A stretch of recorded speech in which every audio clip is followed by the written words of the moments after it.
सर्व 12वीच्या विद्यार्थ्यांना सप्रेम नमस्कार।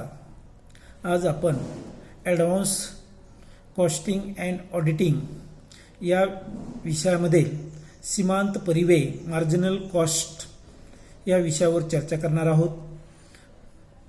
या विषयामध्ये आपण समविच्छेदन बिंदू म्हणजे काय, समविच्छेदन बिंदूवरील विक्री कशी निश्चित करायची हे आपण पाहिलेलं आहे। बाजारपेठेचा विचार केला गेला तर आपलं लक्षात येईल की बाजारपेठेमध्ये तीव्र स्पर्धा चालू आहे। या स्पर्धेमध्ये प्रत्येक किंवा आपल्या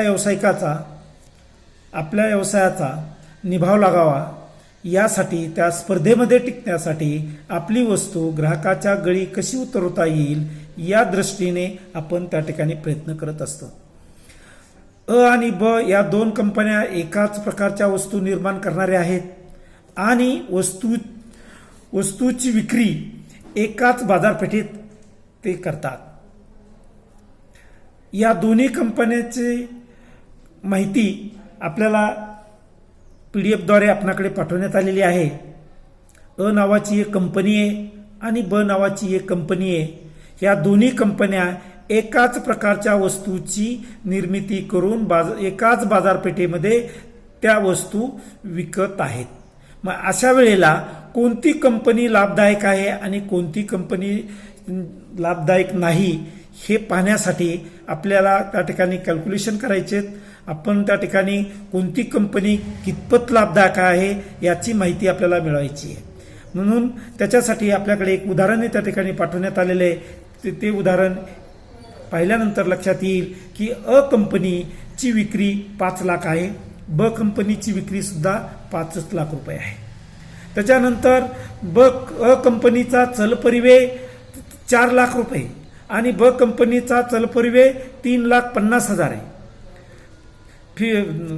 नंतर स्थिर परिव्यय अ कंपनीचा 50,000 आहे आणि ब कंपनीचा स्थिर परिव्यय 1 लाख रुपये आहे। दोन्हीची तुलना केली तर नफा दोन्ही कंपनीला सारखाच मिळतोय। दोन्ही कंपनीचा नफा पाहिला तर त्या ठिकाणी अ कंपनीला 50,000 रुपये मिळतो आणि ब कंपनीला सुद्धा 50 रुपये मिळतो।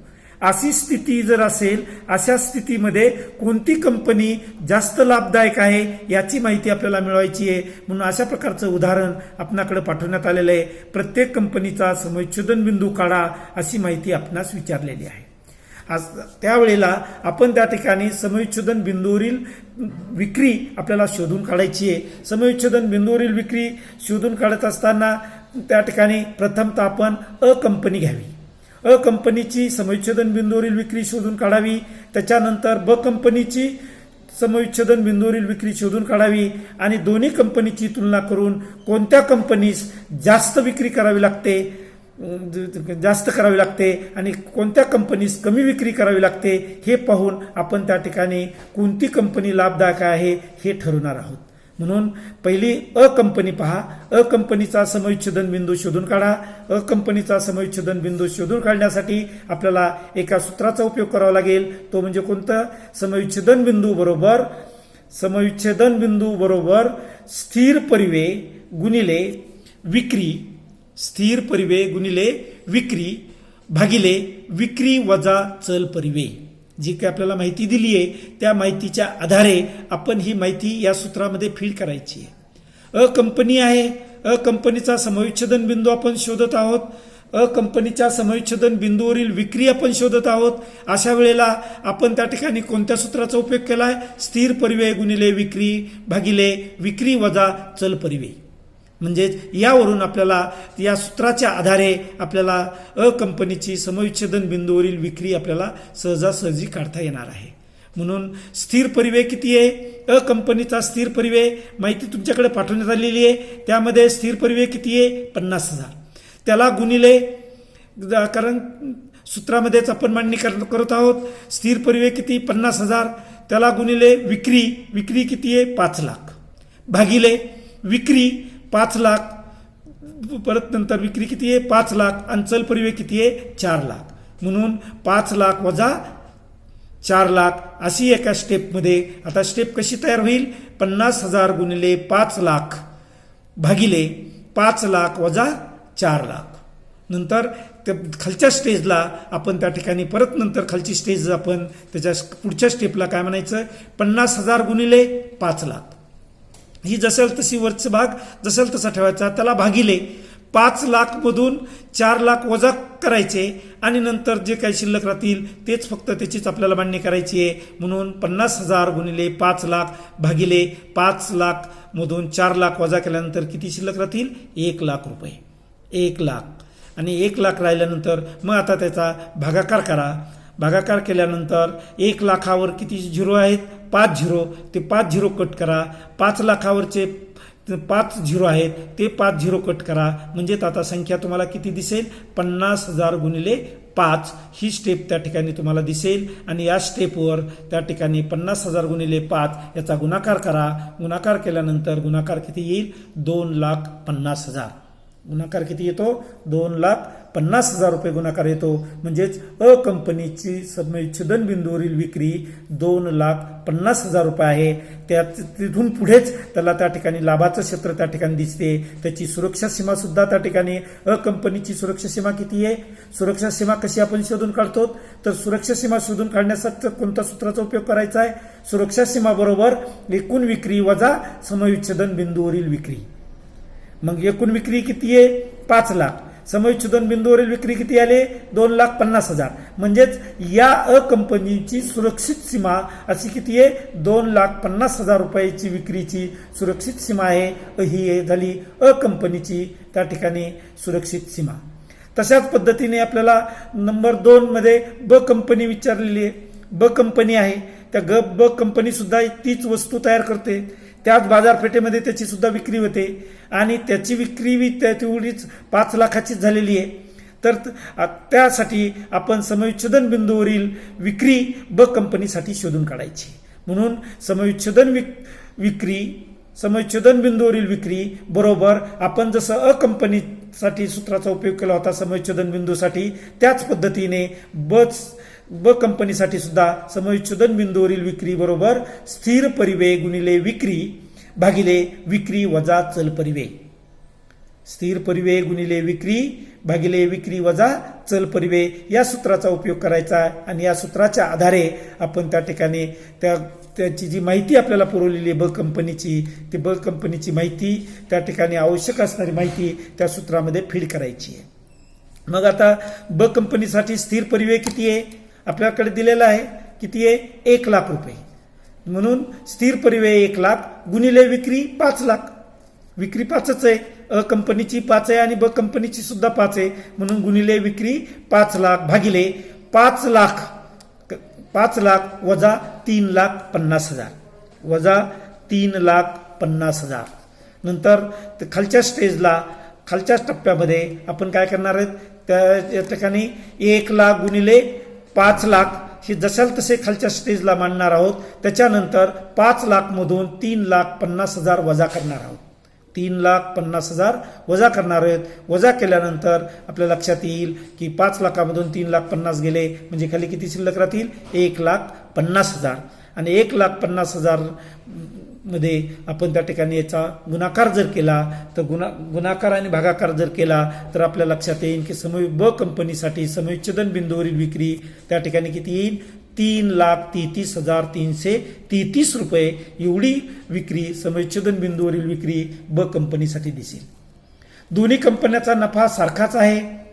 आपण जर बघितलं तर अ कंपनीचा नफा 50,000 रुपये होता आणि ब कंपनीचा नफा सुद्धा किती होता, 50,000 रुपये होता. परंतु अ कंपनीचा समविच्छेदन बिंदू हा ब कंपनीपेक्षा कमी आहे.